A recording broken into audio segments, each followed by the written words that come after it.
챕터 5. 인내. 기다림 속에서 자라는 깊은 뿌리. 한계를 뛰어넘으시는 하나님. 사사기 1장 19절. 여호와께서 유다와 함께 계셨으므로 그가 산지 주민을 쫓아내었으나 골짜기의 주민들은 철 병거가 있으므로 그들을 쫓아내지 못하였으며. 이스라엘 백성은 가나안 땅을 정복하는 과정에서 승리와 실패를 모두 겪었습니다. 그들은 하나님이 함께 하셨기에 산지 주민을 쫓아낼 수 있었지만 철 병거가 있는 골짜기의 주민들은 쫓아내지 못했습니다. 이처럼 우리 삶에도 때로는 쉽게 해결되는 문제가 있는가 하면 장벽처럼 느껴지는 문제들이 있습니다. 유다 지파는 산지 주민을 쫓아낼 때 하나님이 함께 하심을 경험했지만 철 병거 앞에서는 믿음이 흔들리고 말았습니다. 이 상황은 과연 우리는 두려움을 이기는 믿음을 가졌는가라는 질문을 던집니다. 진정한 믿음은 한계를 넘어섭니다. 유다 지파는 자신들의 힘으로는 철병거를 이길 수 없다고 판단했고 하나님의 능력을 온전히 신뢰하지 못했습니다. 우리는 종종 내 능력이 충분할 때는 믿음이 있는 것처럼 보이지만 한계에 부딪히면 믿음이 사라지는 불신앙의 죄를 범합니다. 내 능력이 바닥났을 때 오직 하나님만을 의지하며 나아가는 것이 진정한 믿음입니다. 하나님은 우리가 계산하고 예측할 수 있는 범위 안에서만 역사하시는 분이 아니라 모든 한계를 뛰어넘어 일하시는 분입니다. 눈앞의 상황만 보지 말고 삶에서 역사하셨던 하나님을 생각하십시오.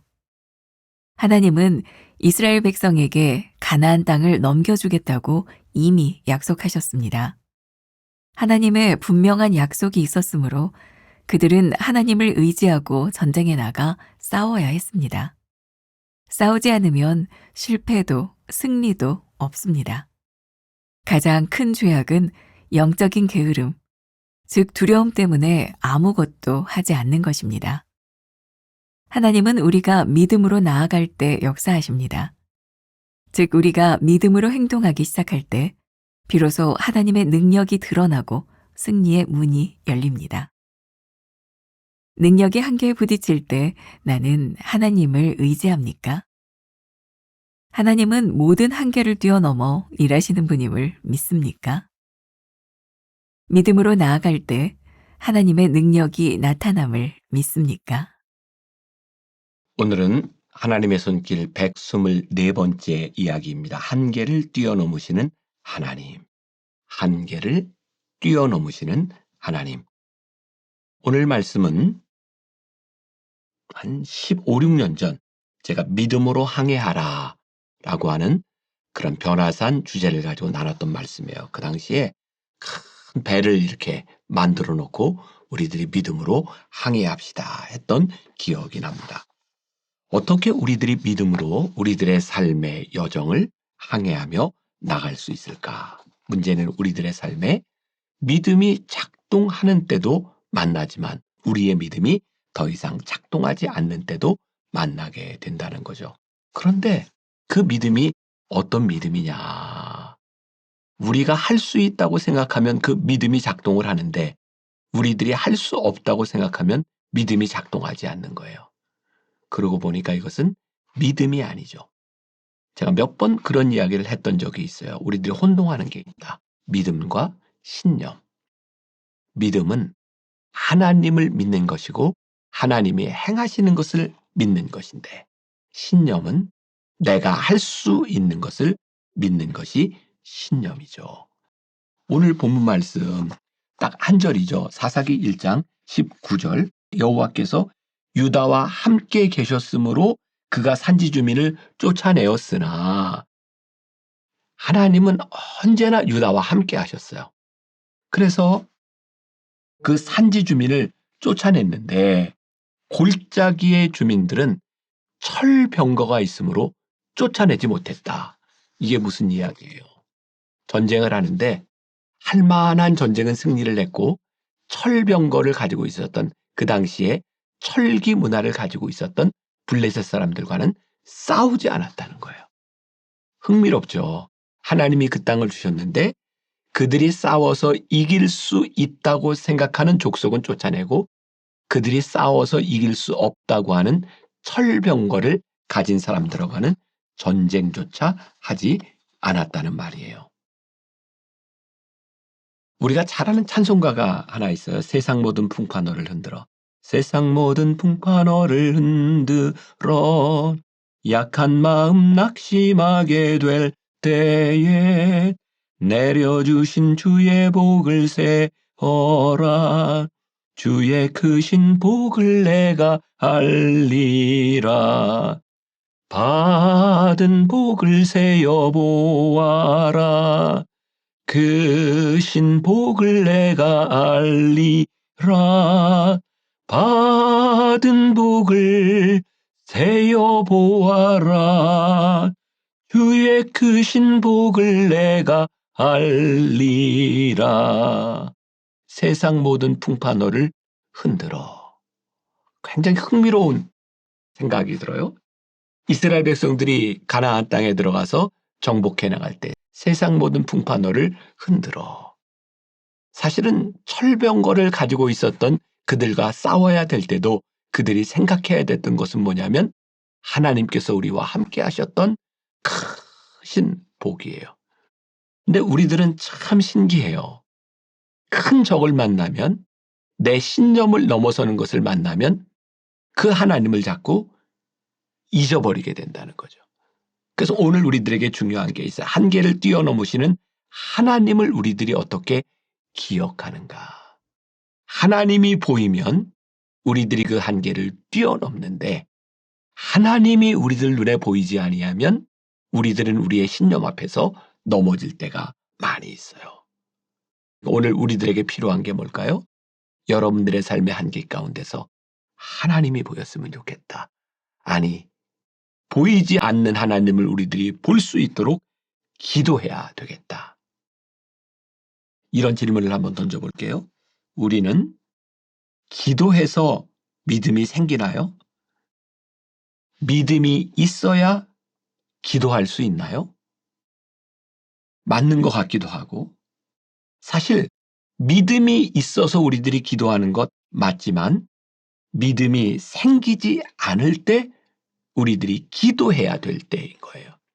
우리들 눈에 철병거가 보이는데 하나님이 보이지 않을 때, 우리의 믿음이 무너져 내릴 때 사실은 그때 우리들이 기도해야 될 때예요.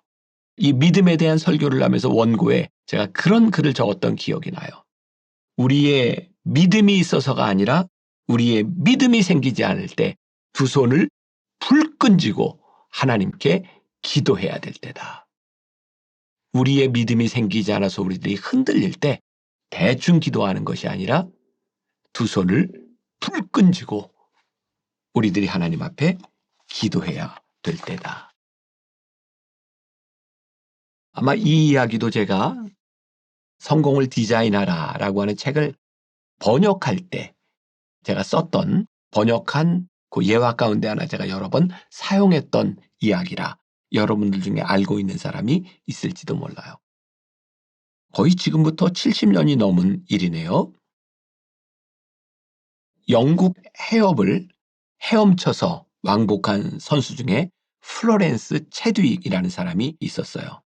그 후에 1952년 7월 4일 36살의 나이에 로스앤젤레스에서 가장 가까운 카타리나 섬. 저도 LA에 갔을 때 캘리포니아 LA 지역에서 보면 저 멀리 카타리나 섬이 이렇게 보이고 사람들이 관광을 많이 가는 그런 섬이라고 돼요. 저는 한 번도 못 가봤어요. 근데 한번 육안으로 봐도 꽤 먼 그런 거리입니다. 캘리포니아 해변에서 수영해서 카타리나 섬까지 가겠다고 하는 선언을 합니다. 이 선언은 미국의 큰 화제가 되었다고 해요. 미국 전 지역에서 이 여인이 도전하는 광경을 텔레비전을 통해 방송을 하게 되었고 많은 사람들이 이 여인이 도착하는 해변에 나와서 그녀를 기다리고 있었답니다. 16시간 동안 계속 수영을 했는데 이 카타리나 섬 요 지역에는 아마 안개가 많이 끼는 지역이었던 것 같아요. 갑자기 짙은 안개가 몰려오기 시작했고, 최대익은 사력을 다해 이렇게 헤엄을 치고 가다가 점점 힘이 빠져지는 것을 느끼게 되었고, 안타깝게도 기권을 하고 맙니다. 기권을 하자 구조선이 와서 이 여인을 데리고 나오게 되었는데, 글쎄 해변에 도달해 보니까 안개 때문에 안 보였던 도착 지점이 포기한 지점에서 불과 500m밖에는 되지 않았대요. 그 실패 이후에 그녀는 기자들과의 인터뷰에서 굉장히 흥미로운 대답을 합니다. 제가 실패했던 것은 추위 때문도 아니었습니다. 피곤하기 때문도 아니었습니다. 사실은 안개 때문이었습니다. 더 정확하게 말하면 안개로 인하여 제가 목표를 볼 수 없었기 때문이었습니다. 목표 지점을 볼 수 있었다면 저는 어떻게 해서든지 도착했을 것입니다. 우리의 인생이 중간에서 넘어지는 이유가 하나님이 보이지 않아요. 하나님이 보이지 않으면 우리의 믿음이 사라지는 것 같아요. 그때 우리들이 눈을 들어, 그때 우리들이 두 손을 불끈 쥐고 하나님 저에게 믿음을 주세요. 기도해야 될 때인 것 같아요. 종종 우리는 우리의 능력이 충분하지 않은 것 때문에 믿음이 없다고 생각하고 한계에 부딪히면 우리의 믿음이 불신앙을 드러낼 때가 많이 있어요. 제가 성경 구절을 한 구절 읽어드립니다. 신명기 20장 1절 말씀. 내가 나가서 적군과 싸우려 할 때에 말과 병거와 백성이 너보다 많음을 볼지라도 그들을 두려워하지 말라. 애굽 땅에서 너를 인도하여 내신 내 하나님 여호와께서 너와 함께 하시느니라. 적군과 나가서 싸울 때 너희들 눈에 얼마나 큰 적이 보이느냐? 그거 보지 말아라. 너희를 애굽에서 이끌어내셨던 하나님이 어떤 분인지를 기억해라. 오늘 본문 사사기에 이들의 문제가 뭐예요? 하나님께서 그 땅을 그들에게 주셨고 그들이 그 땅을 정복해 나가는데 그들이 싸워서 이길 수 있는 골짜기의 백성들은 이기는데 철병거를 가진 그들을 만났을 때 그들이 하나님을 보지 못하니까 그들의 눈에는 철병거만 보이는 거예요. 여러분들 책 두 번째 문단에 진정한 믿음은 한계를 넘어서는 것입니다. 어떻게? 우리들 눈에 보이는 것이 아니라 우리들 눈 너머에 보시는 하나님의 역사.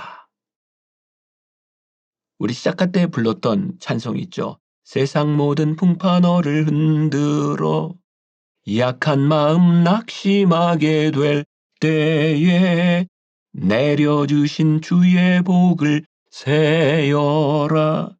주의 크신 복을 내가 알리라. 우리의 믿음이 흔들릴 때 뭘 생각해요? 주의 복을 세어보아라. 어떤 복?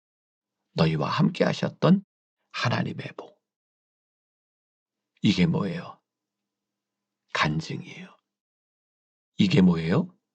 우리들의 인생에 세워졌던 기념비예요. 그래서 오늘 여러분들에게 이렇게 적용할 수 있는 적용거리를 하나 드린다면 여러분들의 인생에 큰 기적을 만났을 때 하나님의 역사하심을 만났을 때 기념비를 만드세요. 어떤 것은 여러분들이 쓸 수 있는 글이기도 하고 어떤 경우에는 여러분들이 하나님 앞에 그 받은 은혜로요 감사하는 어떤 누군가를 돕는 일, 헌물을 하든 우리들의 삶의 일의 기념비를 세워보는 거예요.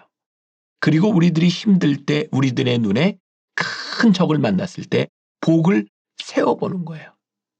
받은 복을 세워보아라. 그때 우리는 눈에 보이지 않던 하나님을 우리 가운데 역사하셨던 하나님을 우리들이 보게 되는 거예요. 세 번째 문단. 눈앞의 상황만 보지 말고 삶에서 역사하셨던 하나님을 생각하십시오.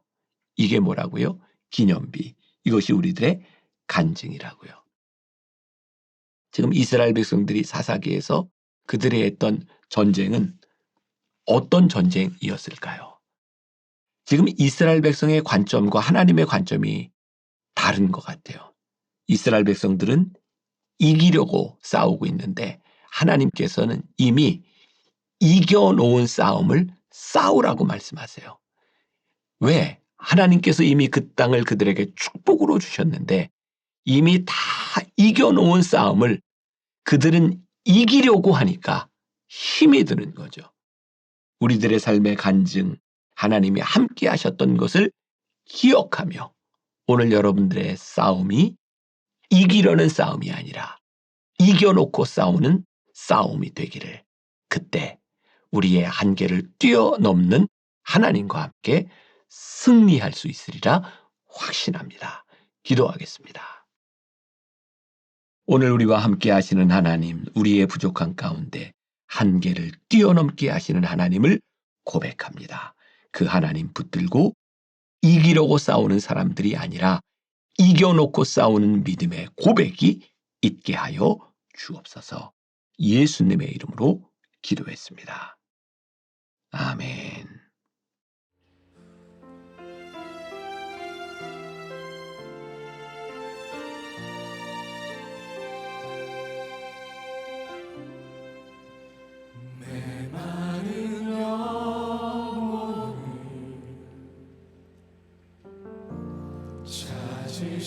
찾으시는 음성, 따스한 숨결로 시선으로 내 이름을 부르시네.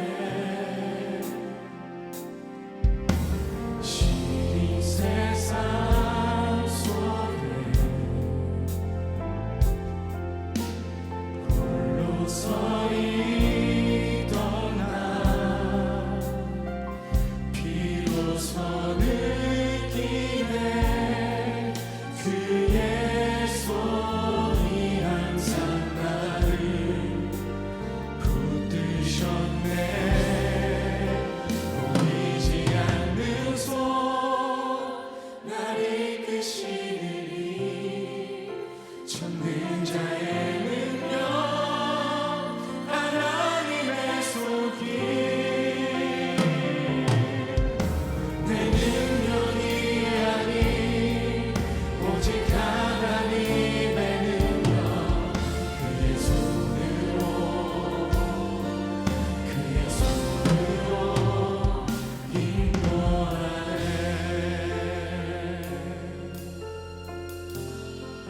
메마른 영혼을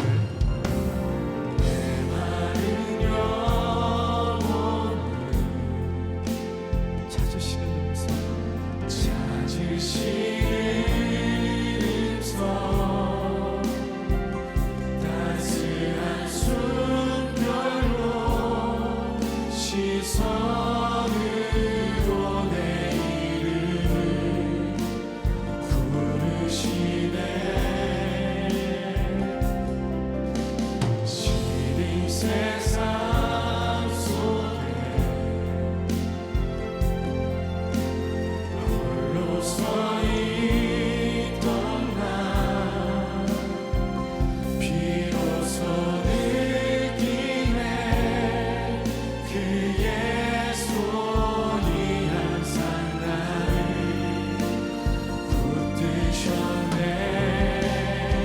보이지 않는 손 날 이끄시니 찾는 자의 능력, 하나님의 손길. 내 능력이 아닌 오직 하나님의 능력, 그의 손으로. 다시 한번 보이지 않는 손 분명히 나를 이끄시는 찾는 자의 능력, 그것은 바로 하나님의 손길이었습니다. 내 능력이 아닌 오직